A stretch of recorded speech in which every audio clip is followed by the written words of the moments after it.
You're a very, very nice guy. But in the ring, you have a lot of attitude when you're out there. What is the switch that flips when you come through the curtain? I don't know. There's something inside of each of us, and you know, you can pull that out if you want to. You just kind of scream, you bang your chest, you look at the people.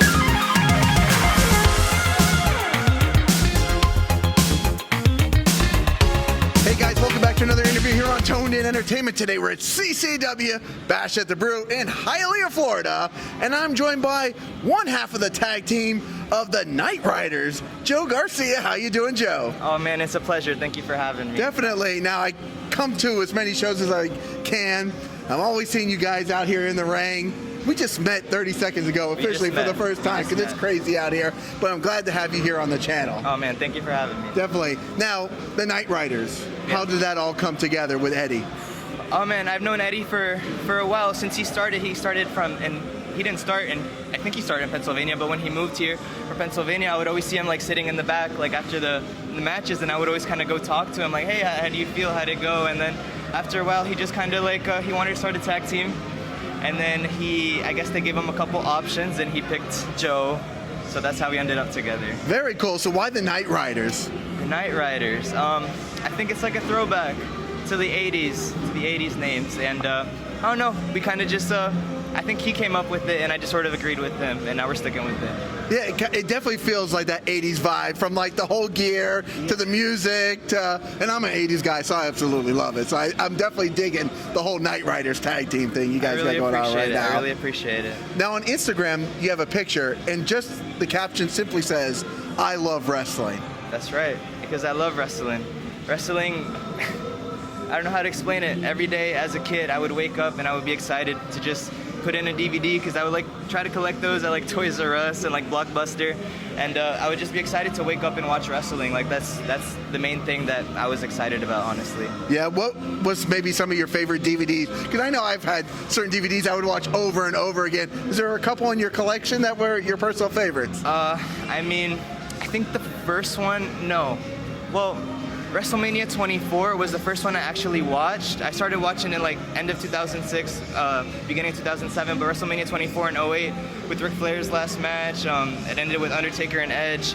That was always my favorite. They had a great Money in the Bank match. Yeah, my favorite wrestler who inspired me, honestly, who means everything to me. I honestly thought he was, I sort of looked at him as like my dad sometimes, Jeff Hardy. Oh, okay. Yeah, he was supposed to be part of that Money in the Bank too, but yeah, I love wrestling.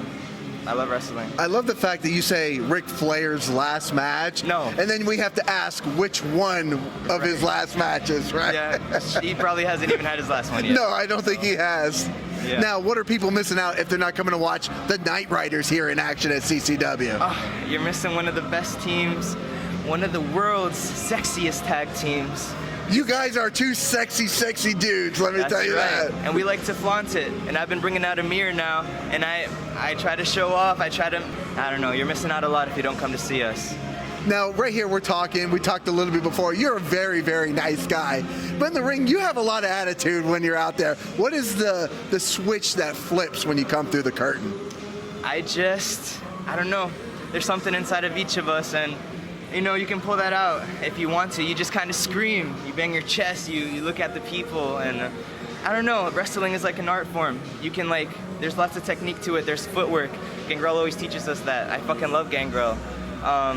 But there's a lot to it, and if you can bring out that side of you, that's what it's all about. It's about bringing everything that you got and showcasing it. Now, Gangrel is the head trainer here at CCW.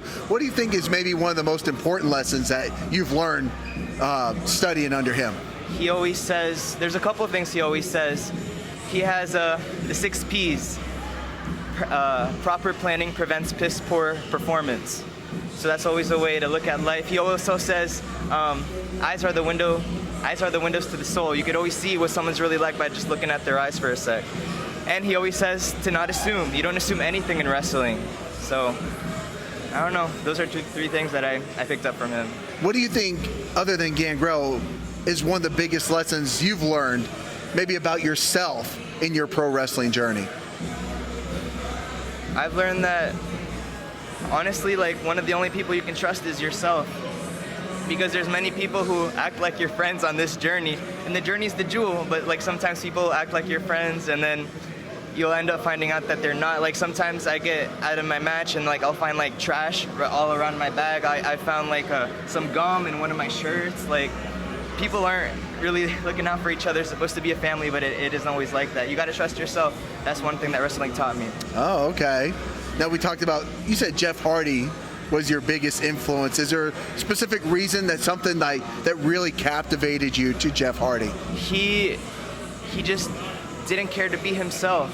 He never tried to change for anybody. He was always just himself, and he expresses himself without a care in the world. And his moveset is very unique. I've always loved it, and there's something about him I always felt attached to. I always felt like I don't know, I had to kind of honor him within my journey. You know, Jeff Hardy performed a lot of moves, right? And you see a lot of his moves imitated, but they're definitely not duplicated, I think, nowadays. No, he always has a little bit of his own pizzazz he throws on everything, and people try to do the same thing, but it's never really quite the same. So yeah. Now I always like to wonder, like, you know, when we choose a career path that we want to go down, right? We talk to our families and stuff. What did your family think, or friends, when you said, you know what, this is the journey I want to take of becoming a professional wrestler? Well, my dad, at first, I don't know how he felt about it. He passed away, but he at first, I don't know if I should say that. At first he was like, oh, I'm never gonna come see you wrestle, like what? But then before his death, he said like, hey Joe, let me know whenever you're on a show and I'll come and see you. And my mom, I think she just kind of worries about me. She doesn't want me to get hurt. Like one time she came and she saw Damian Fenrir versus me at Bash at the Brew. I forget which one it was, with the Prince of Wrestling one. She started like crying. But I don't know, I think my mom supports me. Okay. I think some of my family supports me, so yeah, I'm here to just rock and roll. How do you console mom, like, to let her know that everything's gonna be okay? Or is there a way to console her?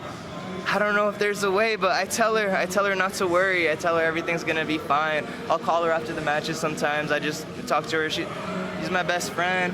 Okay. I don't know if I'm a mama's boy, but maybe a little bit. I think we're all mama's boys to some degree, right? Yeah, exactly. All of us nice, good guys are mama's boys, to some degree, so, right? Yeah. That's right. Now, I know you're training hard, you're working out, you're wrestling, you know, but you in that little bit of free time that you do have, what are some of the fun things you like to do? Oh, man. I like to spend time by myself. I'll ride my bike at night and listen to music. You ride on the Miami streets? No. Oh, okay. I live in West Palm, so I mean some streets are bad, some streets are okay. Okay. I don't know, whatever. I'm a wrestler, so hopefully someone picks a fight, I can take them, hopefully. Okay. Yeah. I wasn't even talking about like crime. I was just talking about bad drivers in general down here. Oh yeah. I just got a ticket the other day. I didn't mean you, but I've lost track. Oh my God. I think 5 or 6 now. 5 or 6 tickets, pretty bad. Okay, you are taking care of those though, right? Okay. I drive a lot of wrestlers around too, so I think they're fearful too. I drove Eddie today, I drove Chris Farrow today, and I drove Brandon Noel, one of our refs today. Okay, well I know who I'm not getting in the car with. Yeah, I guess. Be safe out there, my friend. Oh, I'll try. Yeah, I'll try. We need you to take care of those so you can make it to the other shows out there. That's right. We'll make it in 2 pieces. Okay, we'll try to make it in 1 piece. One piece, por favor. Yeah. 1 piece. Now, what's in the future for Joe? Hopefully I want to do this as long as possible. June 29th will be 2 years since I started training, so I'm looking forward to that. There's a little incident that happened. I'm going to be in court on the 28th. Hopefully they don't lock me up, so I might be in jail celebrating my 2 years. Oh my goodness gracious. Okay. Wow. But I will get this interview up before then, so. Okay, no, I believe in, I don't know. Lately I've been able to find some peace in my heart. Okay. I think things are going to be okay. I just want to do wrestling for as long as I can. Okay. We're going to put good thoughts out there in the universe for you. Good thoughts. So we can keep seeing you do your thing. I hope so. As the Night Riders out there. I believe I'm feeling the good vibes right now. I'm feeling it too. Yeah? Okay. Yeah. Now where can people look you up, Joe? You can look me up at Friend the Cage on Instagram. or Frienda Kage, however you want to say it. Yeah, that's my little name that I go by. Okay, is there anything else we should know about Joe Garcia before you get ready for you got a big match here tonight? Anything else that you should know? I've told you a lot already. Yeah, I've learned a lot more than I thought I ever would. I don't know, just believe in yourself. Just believe in yourself. Fantastic. That's great words to live by. Yes, sir.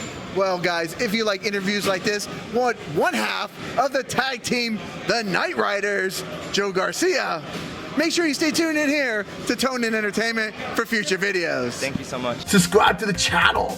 Do it. Go now. Do it now.